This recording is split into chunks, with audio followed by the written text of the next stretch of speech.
My name is Emma. The night my marriage cracked open did not happen in a bedroom fight or in a courtroom. It happened under crystal lights at a long table, in front of his colleagues who loved to judge the world by labels and price tags. The table stretched like a runway. Silverware lined up in rigid rows. Servers floated past with tall glasses and practiced smiles. Daniel chose the seat at the head as if it belonged to him.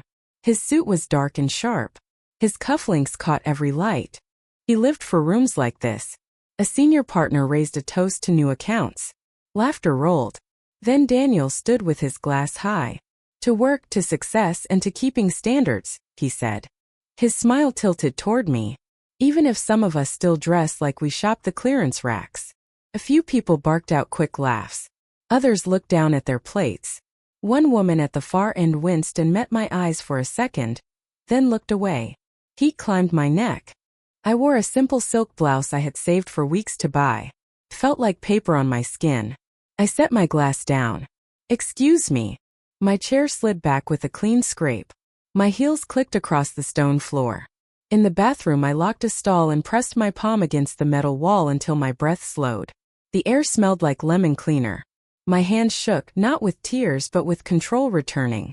I looked at my reflection. No mascara tracks. No glossed smile. Just a woman who had reached the last inch of her patience. He mocked my clothes. He mocked me. He did it because he thought he could. I returned to the table. My face was calm. My back was straight. Daniel flashed a wink as if he had delivered a fun line in a harmless play. A server poured more wine. I lifted my water instead. I ate in silence, watched, listened, and counted. I counted every laugh. I counted every glance. On the drive home he hummed along with the radio. You were quiet, he said. Come on. Do not be sensitive. It was a joke. A joke, I said. My voice was even. He parked the car, tossed the keys in the bowl by the door, and went straight to his office. The door closed. I stood in the hall and felt the house hold its breath. I walked to the bedroom, opened the closet, and stared at the line of suits he treated like trophies. Italian wool. Subtle patterns. A few labels I knew were expensive. Each one pressed. Each one perfect. In the morning he left early. The closet looked like a showroom. I stood there for a long minute and let the silence sharpen my focus. Suits can hide a body. Suits cannot hide a life. Life leaks through paper. Paper tells the truth. I pulled his briefcase from the lower shelf. The latch clicked. Inside lay folded receipts, a bound notepad, and a stack of mail he had tucked away. I carried everything to the dining table and laid it out in rows.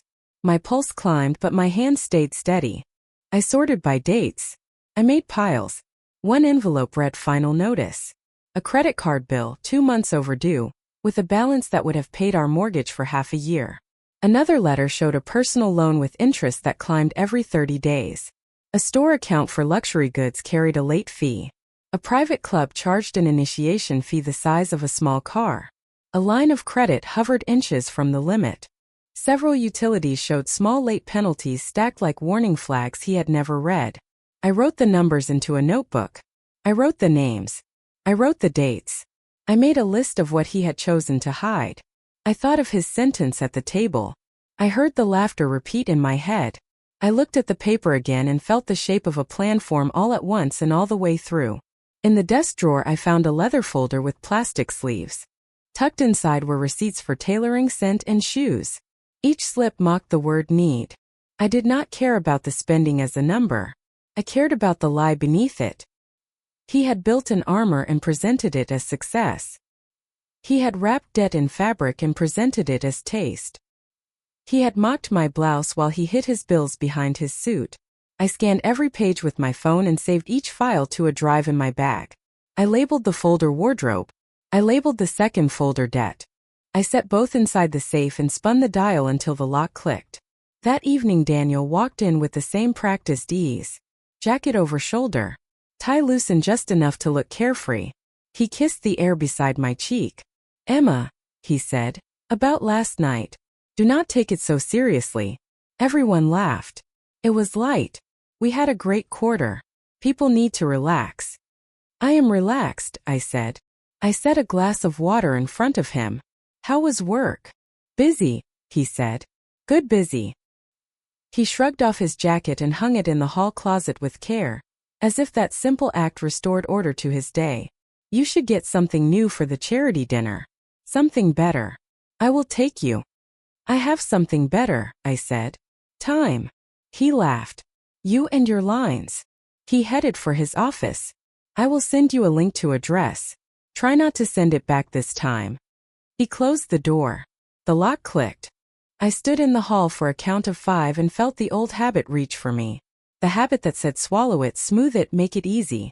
I let the habit pass by and go out through the front door like cold air. I sat at the dining table with my notebook. I wrote 2 columns. In the first I wrote the words he had thrown at me. Cheap. Clearance. Sensitive.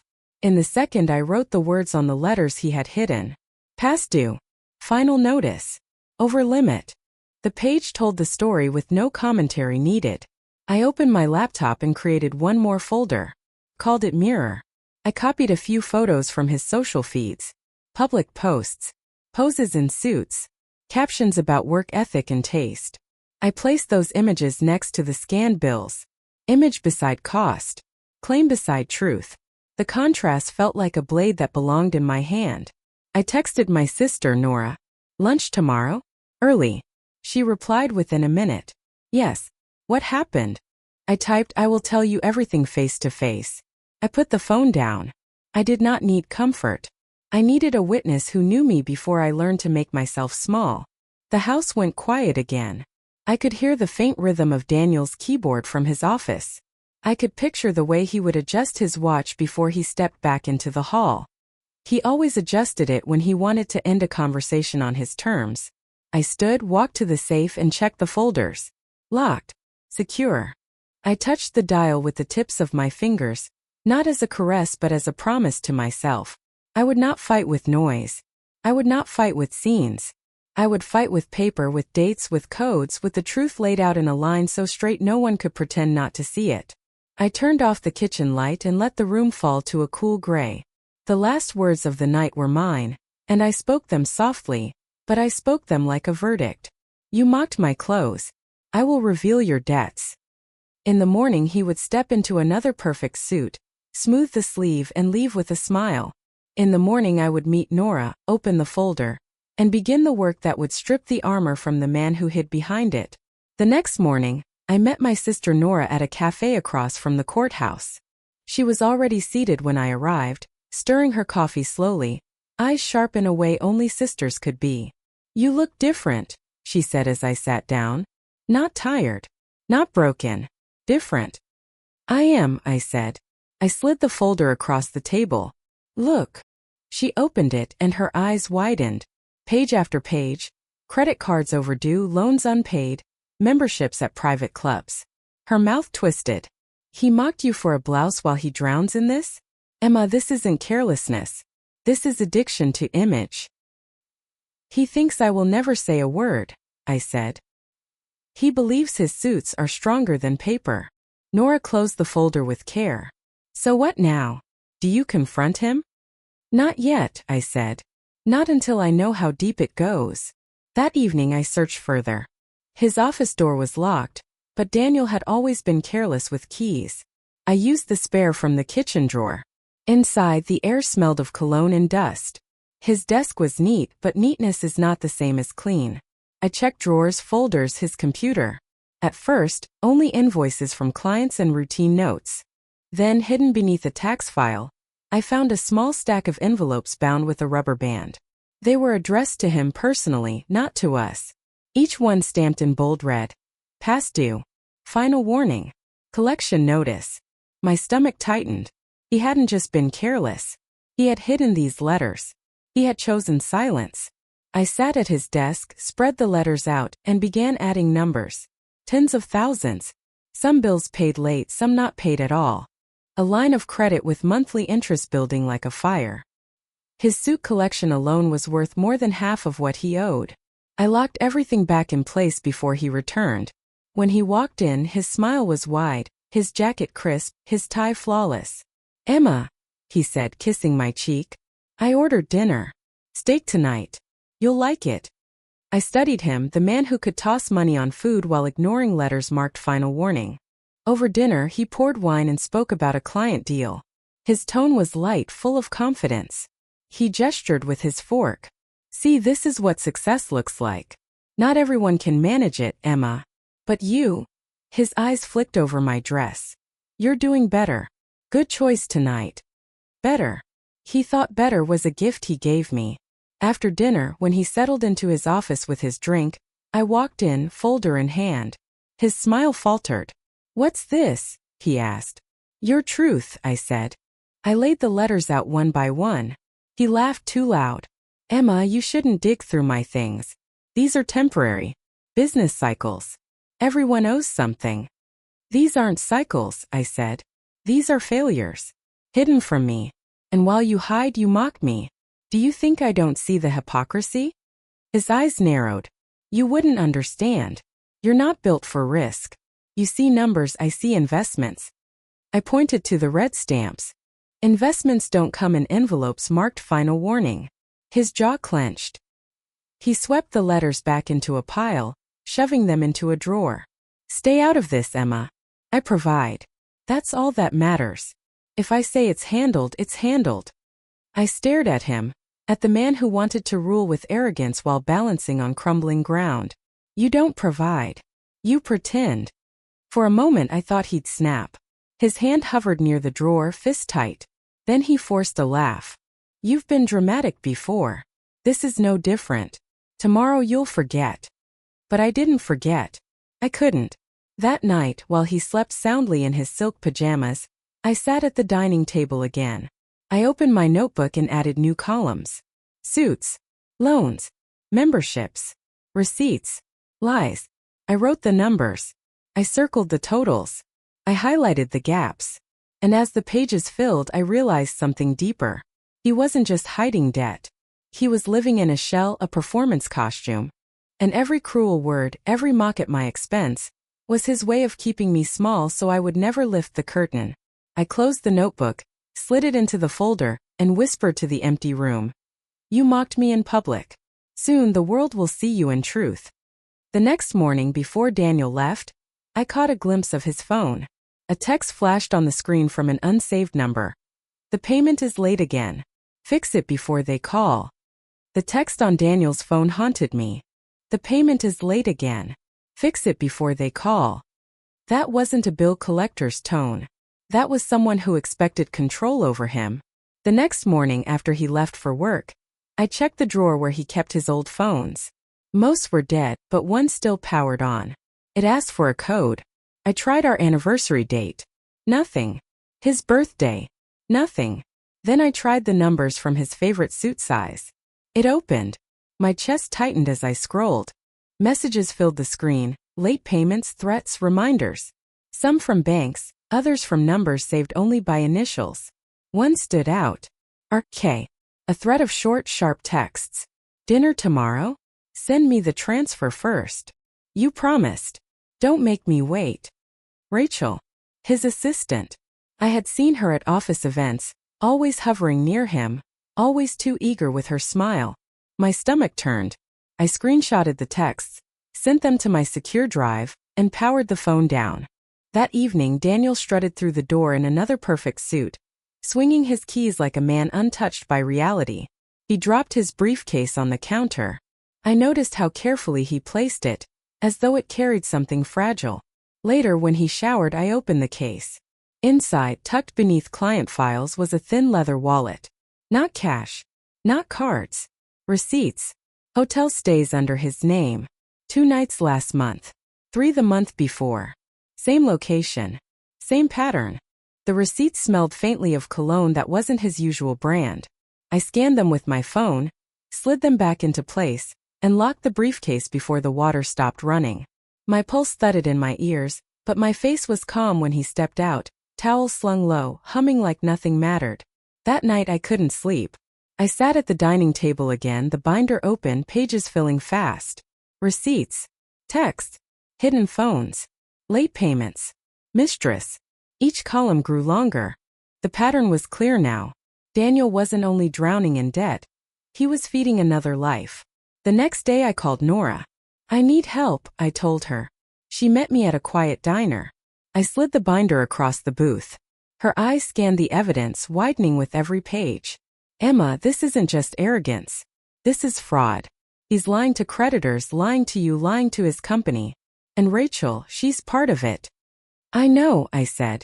I need to know how far it goes.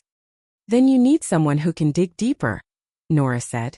I know a private investigator. Discreet. Tough. You want me to call him? I hesitated, then nodded. Yes. Call him.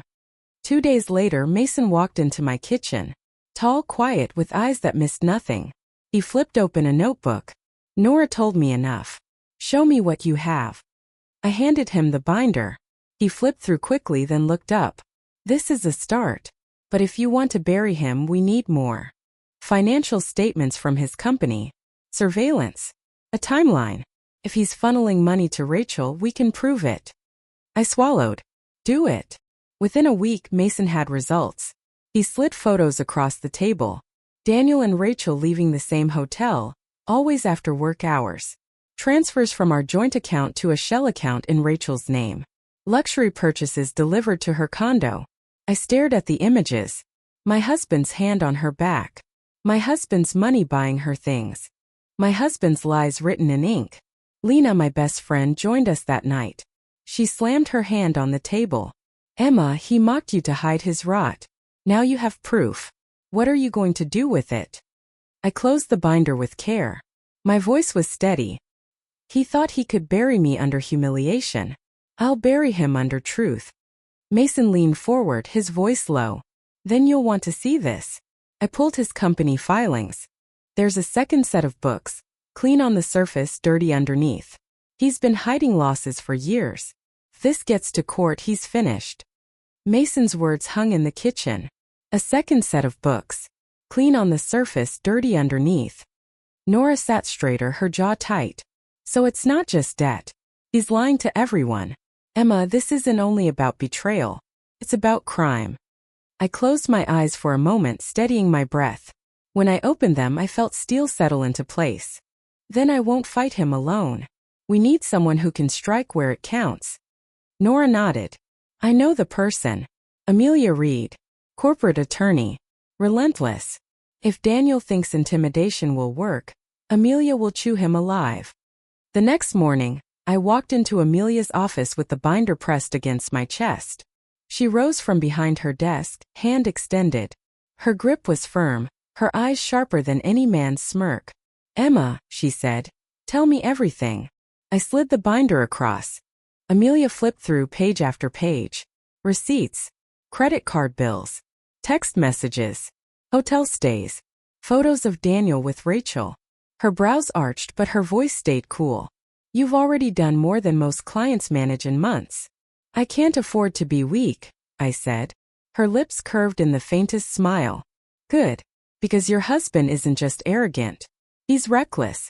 These transfers, these false books, he's playing a dangerous game. If he tries to drag you into this in divorce court, you'll burn with him. Unless, she tapped the folder. You set the fire first. My pulse quickened. So what's the plan? Amelia leaned back, folding her arms. Step 1. We secure your assets. He doesn't get another dollar out of your accounts. Step 2. We document Rachel's involvement. If she's taking money, she's complicit. Step 3. We prepare for trial, not settlement. He will expect you to fold. We'll let him walk in confident. Then we'll drop everything at once.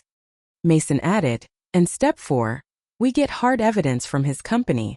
If he's cooking books, I'll pull the metadata, the emails, the server logs. Fraud doesn't disappear. It leaves footprints. Nora exhaled. That's a lot to pull together. Can we do it fast enough? Amelia's smile sharpened. We don't need fast. We need precise. Every lie, every number, every receipt. By the time we're finished, he'll be buried under his own paper trail. I nodded slowly. He mocked me for a blouse. He buried me under shame. I'll bury him under truth. That evening, Lena came to the house. I showed her the binder. She read quietly for 10 minutes, then closed it and looked at me. Emma, this isn't just revenge. This is survival. He's reckless enough to drag you down with him. If you don't stop him, he'll ruin you to save himself. I sat straighter. Then we stop him. For the next week, the house turned into a war room. Nora tracked accounts Daniel hadn't closed properly. Mason gathered surveillance photos and traced payments from his company accounts to Rachel's condo. Amelia drafted motions to freeze assets and requested subpoenas for company records. Every evening, Lena sat with me, highlighting dates and arranging files. "This," she said one night, tapping a red circle around a wire transfer, "lines up with that hotel stay. He's sloppy. He thought no one would look." By Friday, the binder had doubled in size. Amelia flipped it open, satisfied. "This isn't defense anymore. This is demolition. When the time comes, he'll walk into court thinking he's the plaintiff. We'll make him the defendant." Still, I knew Daniel. He wasn't a man who surrendered easily. He thrived in chaos. And if he sensed the walls closing in, he'd strike hard. That fear came true faster than I expected. Saturday evening, as I was locking the safe, Nora's phone buzzed. She read the message, her face blanching. "Emma, look." It was a screenshot from social media. Daniel, smiling in a tuxedo, Rachel on his arm in a glittering gown. The caption read, "Celebrating new beginnings." Lena hissed. "He's making it public. He's flaunting her, daring you to react." Amelia's voice was ice. "Let him. The more he shows, the easier he falls. But be ready. Men like him don't parade mistresses without trying to strike a blow at the same time." As I closed the binder, Mason's phone buzzed. He answered, listened, and his eyes hardened. "He's already moving money again. Large amounts. Transfers offshore. If we don't intercept this, Emma, by Monday there might be nothing left to claim." Mason's words chilled the room. "He's already moving money again. Transfers offshore. If we don't intercept this, Emma, by Monday there might be nothing left to claim." Nora leaned forward, her voice sharp. "So what do? We can't just watch him funnel everything away." Amelia's eyes glinted. "We freeze it. I'll draft an emergency motion first thing in the morning. Judges don't like games with hidden assets. If we show evidence of fraud and transfers, they'll lock his accounts." Lena shook her head. "But what if he moves it before Monday?" Mason set down his phone. "Then we need to time this perfectly. He thinks he's clever, but his patterns are predictable.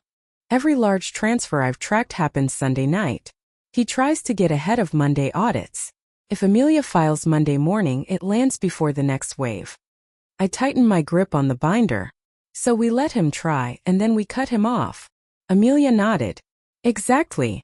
But freezing assets is only step one. We can't just stop him, we need to expose him. If we hold back too much, he'll spin it. Men like Daniel thrive on appearances. We need the truth to hit hard in court in front of witnesses, so he can't rewrite the story." The plan took shape on Amelia's whiteboard. Step 1. Mason monitored every move, every suspicious transfer. Step 2. Nora gathered more records from joint accounts Daniel had forgotten she once had access to. Step 3. Amelia filed motions and prepared exhibits, stacking the deck for trial. Step 4. I documented everything in my own handwriting. Notes, dates, reactions, so no one could claim I hadn't known or understood. Lena smirked as she watched the board fill. "It's a net. Every time he moves, he tangles himself more." But even with a net, doubt gnawed at me. That evening, after everyone left, I sat alone in the kitchen. The binder was heavy on the table. My pen hovered over the page as I wrote one word at the top: motive. Why mock me? Why humiliate me in public? The answer came cold. To keep me small so I would never look too closely. He had built his life on lies, and mocking me was his shield. The next morning, Amelia called with updates. I spoke with the judge's clerk. If we file first thing, we'll get a freeze order by noon. Mason will supply affidavits. Be ready, Emma. This isn't going to be clean. He'll fight. By Sunday evening, the tension was unbearable. Mason texted. He's preparing another transfer. Same pattern. Just hours away. I paced the living room, binder clutched tight. Nora sat on the couch, her arms folded. Emma, are you ready for this? Once we file, it's war. No going back. I looked at her, then at my daughter asleep upstairs. My voice was steady. I'm ready. He thought mocking me kept him safe. He's about to learn silence was my strength. At midnight, Mason confirmed. The transfer had gone through. The next morning, Amelia filed the emergency motion with the court, attaching every exhibit, receipts, photos, text threads, screenshots of the attempted transfers. By noon, the judge signed the freeze order. Daniel's accounts were locked. That afternoon, Daniel stormed through the front door, face flushed, tie askew. He slammed his briefcase on the table. What did you do, Emma? I met his glare without blinking. I protected myself. You froze my accounts. Do you realize what you've done? Yes, I said calmly. I've made sure you can't bury us in your lies anymore. His fists clenched at his sides, veins tight across his hands. You think this ends with you winning? You've just declared war. I didn't flinch. Then I hope you're ready to lose. His phone buzzed on the table. Rachel's name lit the screen. Daniel snatched it up, but not before I saw the preview of the message. If she knows, we're finished. Daniel's rage after the freeze order was only the beginning. For the next 2 days he paced the house like a caged animal, his phone glued to his ear, his voice sharp and clipped. You told me this would work. I heard him hiss once behind his office door. Another time, I don't care what it costs, fix it. Mason kept sending updates. He's contacting offshore brokers, trying to shift assets under other names. So far no success. But he's getting desperate. Amelia wasn't surprised. Desperation makes people reckless. That's when he'll make a move to hit you directly. She was right. The pivot came on Thursday.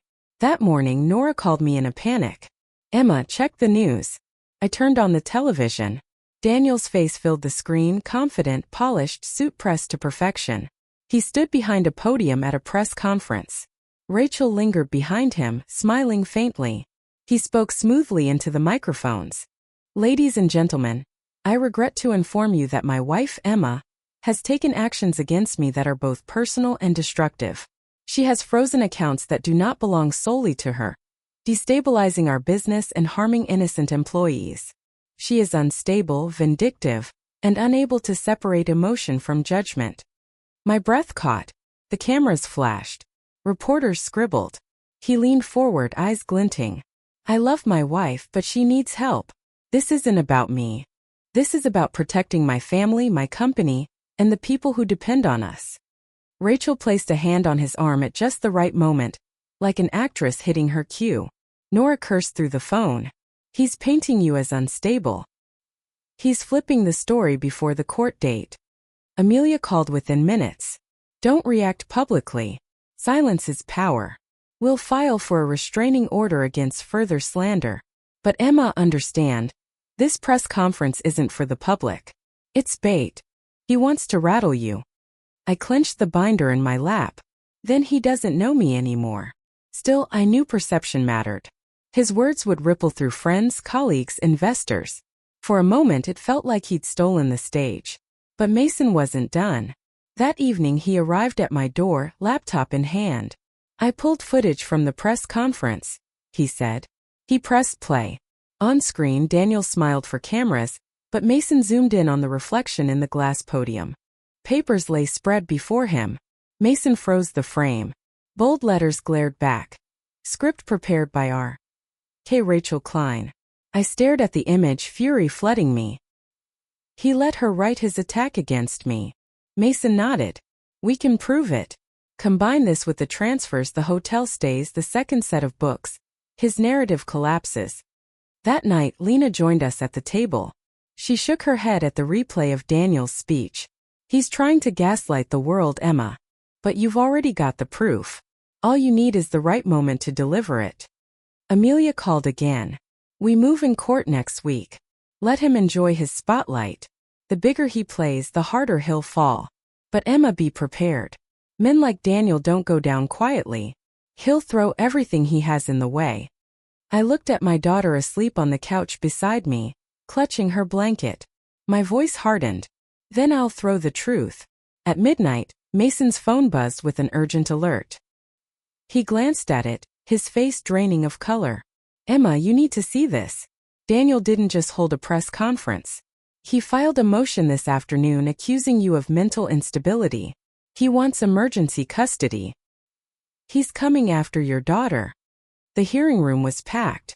Word of Daniel's press conference had spread, and reporters filled every available seat. Cameras were not allowed, but pens scratched furiously as if the walls themselves demanded witnesses. Daniel sat at the opposite table, suit impeccable, jaw set. Rachel was behind him, dressed modestly, her eyes lowered like she was the picture of innocence. His lawyer whispered in his ear, but Daniel kept staring at me. His look was not love or regret, it was challenge. The judge entered and the room rose. This hearing will address Mr. Ross's emergency motion for custody and the financial matters pending. Present your case. Daniel's lawyer stood. Your Honor, my client seeks emergency custody of his daughter due to Mrs. Ross's instability and reckless financial decisions. Evidence shows she froze accounts unlawfully, jeopardizing not only family stability, but the livelihood of employees in his firm. We have testimony that Mrs. Ross has acted erratically in recent weeks. Whispers rippled through the room. Amelia rose calmly, her binder thick with documents. Your Honor, the claims you just heard are not only false but deliberately fabricated. We will present proof today of Mr. Ross's fraud, deception, and misappropriation of funds. The judge gestured. Proceed. Amelia signaled Mason, who connected his laptop to the court screen. Photos filled the display. Hotel receipts in Daniel's name, dated during supposed business trips. Credit transfers to Rachel Klein's account. Images of Daniel and Rachel entering the same hotel, hand in hand. Gasps broke through the gallery. Reporters scribbled faster. Daniel's lawyer stammered. These are circumstantial. Amelia cut him off. Not when paired with these. Mason switched slides. Side-by-side bank statements. Transfers from Daniel's business accounts to offshore holdings, then into shell accounts tied to Rachel. Metadata highlighted in red showed edits from Daniel's personal laptop. The judge leaned forward. Are you saying these documents Mr. Ross filed were forged? Amelia's voice was steel. Yes, Your Honor.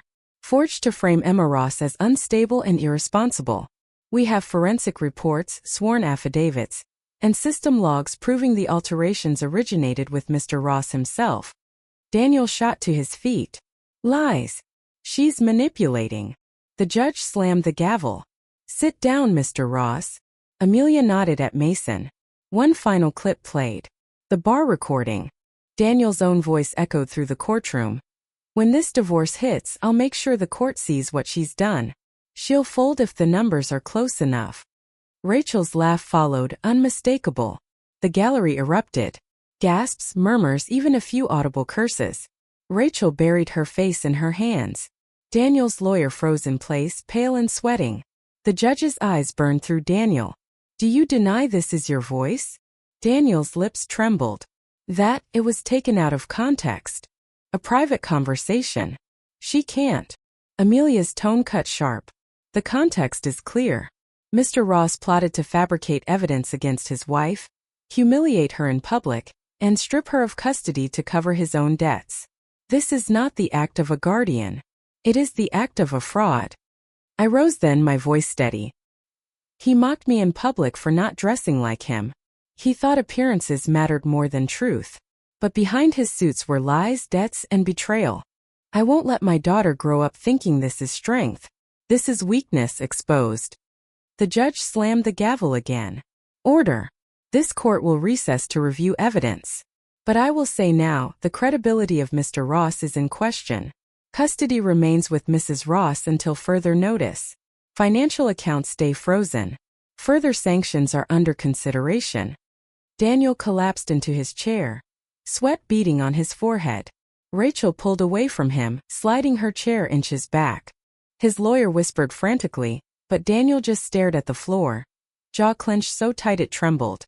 As bailiffs cleared the room, a reporter shouted from the gallery. Mr. Ross, how do you respond to evidence of fraud? Will you resign from your company? Cameras weren't allowed, but pens scribbled every detail. Daniel's silence was louder than any denial. The gavel's echo still hung in the courtroom air when chaos erupted. Reporters swarmed the aisle, leaning over benches, shouting questions that bounced off the marble walls.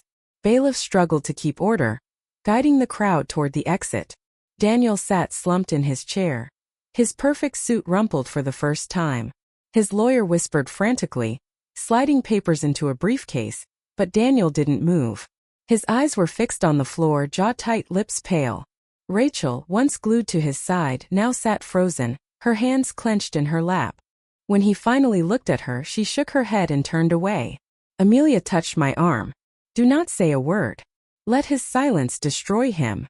We were escorted out a side door, but reporters were already there too, waiting with cameras and microphones. Emma, what do you have to say about the recording? Did you know about the offshore transfers?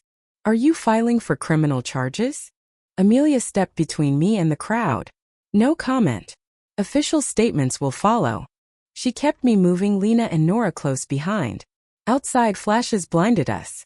Cars lined the curb, journalists climbing onto hoods just to get a better shot. Mason pulled up in a rented SUV. Doors already open. We slid inside as microphones slammed against the windows. Inside the car, the silence felt deafening. My daughter's photo hung from my keychain, swaying slightly with every bump in the road. I stared at it, grounding myself. Nora finally spoke. You did it. You stood your ground in front of everyone. They saw him for what he is. Lena leaned forward. And Rachel's face when the recording played? She knows she's done. She'll flip on him to save herself. Amelia exhaled slowly, her voice calm. That's what I'm counting on. She's his weak link now. That evening, headlines flooded every channel. Ross exposed in courtroom bombshell. Wife holds custody after fraud evidence surfaces. Clips of Daniel shouting, his face red with rage, played on loop. Commentators dissected every frame. Some called it the end of his career. Others predicted criminal charges. At home, the phone wouldn't stop ringing.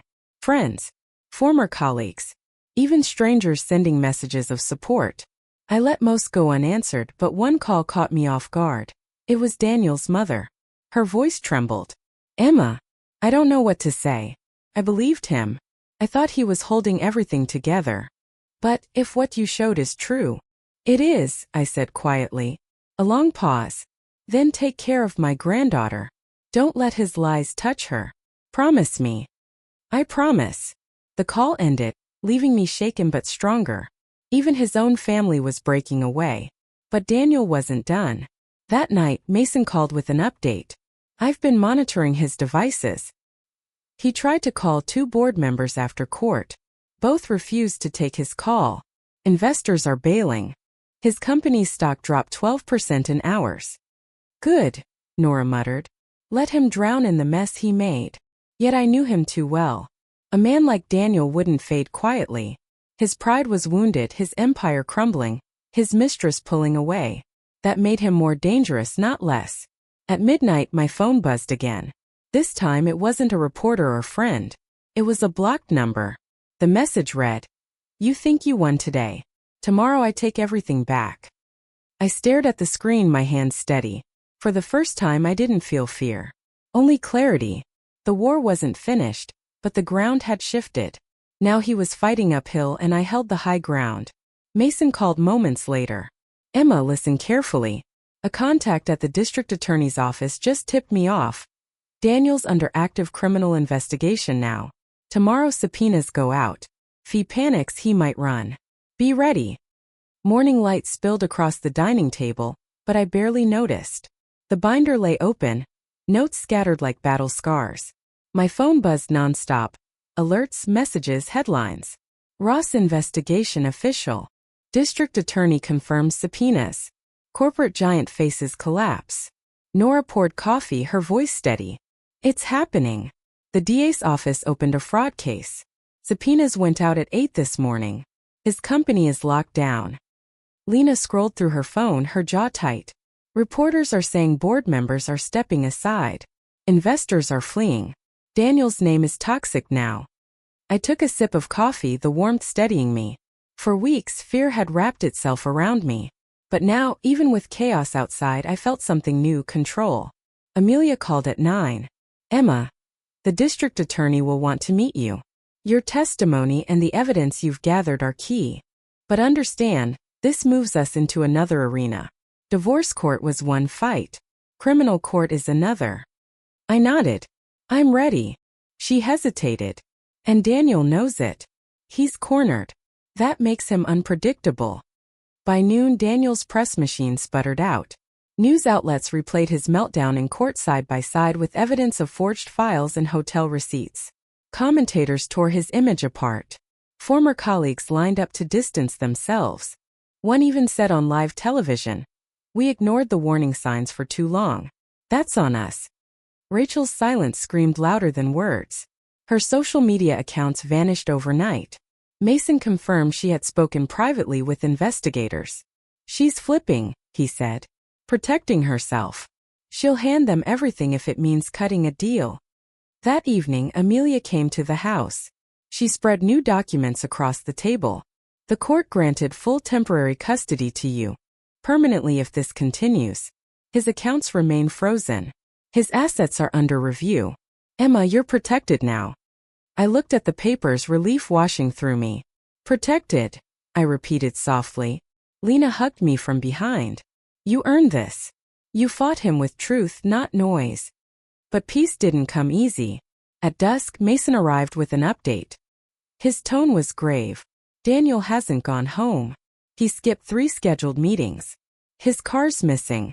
His phone is dark. My contact says there's talk he may try to flee." Nora's eyes widened. "Run? Where?" "Anywhere that doesn't have extradition," Mason said. "He knows if charges stick, prison is real." My stomach clenched, but my voice stayed calm. "He can run, but he can't erase the trail.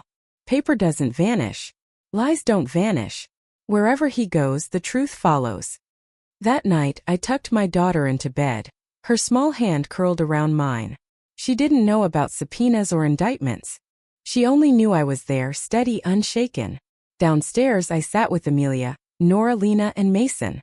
The binder lay between us, thick with evidence, thicker with survival. "This isn't just about Daniel anymore," Amelia said quietly. "This is about precedent. He tried to weaponize lies in court. And you showed the world they break when light hits them. That matters." I closed the binder slowly. "Then let him run. Let him hide. His empire is gone. His mask is gone. And tomorrow the truth won't stop." Near midnight, my phone buzzed again. A news alert glared on the screen. "Breaking. Daniel Ross spotted at airport attempting to board private jet." The alert glared on my phone. "Breaking. Daniel Ross spotted at airport attempting to board private jet." I sat frozen for a moment, then exhaled. It was exactly what Mason predicted. A man cornered, stripped of his empire, desperate to run from the truth. By the next morning, headlines confirmed it. The authorities intercepted him before takeoff. The photo splashed across every paper showed Daniel in handcuffs, his immaculate suit wrinkled, his face twisted with rage. Nora read the headline aloud at breakfast. "Ross arrested. Facing multiple charges of fraud, perjury, and attempted asset flight." She folded the paper with a final snap. "It's over." Amelia arrived that afternoon with a court order in hand. She laid it gently on the table. "The judge has granted permanent custody to you. Full ownership of marital assets. Your accounts are safe. Daniel is barred from contact without court supervision." Relief washed over me like a tide. I signed the papers with steady hands. For the first time in years, my name stood alone, unshadowed. That evening, I took my daughter to the park. She ran through the grass, laughing, her arms stretched wide. I watched her and thought of all the nights I had sat in silence, binder in front of me, wondering if truth could ever break lies. Now I knew it could. Daniel mocked me for my clothes, for not fitting the image he wanted. He thought his suits made him untouchable. But behind them were debts, lies, and betrayal. He hid his bills behind silk and thread, and I dragged them into the light. His downfall wasn't my revenge. It was his own reflection, shown without mercy. Weeks later, his company collapsed. Rachel testified to save herself. Investors scattered. The man who once strutted at the head of a table now sat in a cell, waiting for trial. And me? I rebuilt. Slowly. Quietly. With dignity no one could take away. On quiet nights, I sit at my table, the binder now closed for good. It isn't a weapon anymore. It's a reminder. A reminder that silence doesn't mean weakness. That dignity doesn't mean surrender. That truth held steady can cut deeper than any blade. I whisper to myself the words that carried me through. He mocked me. But in the end, the world mocked him. If you've ever been laughed at, belittled, or made to feel small, remember Emma. Remember the woman who was mocked for a blouse, but uncovered the lies hidden behind a $1,000 suit. She didn't scream. She didn't break. She built her case step by step, until the truth tore through every mask. Betrayal hurts. Humiliation stings. But silence used wisely can be the sharpest revenge. If this story gripped you, share it. Subscribe for more real stories of betrayal and justice. And remember, when someone tries to make you feel small, hold on. Because one day their lies might collapse under the weight of your truth.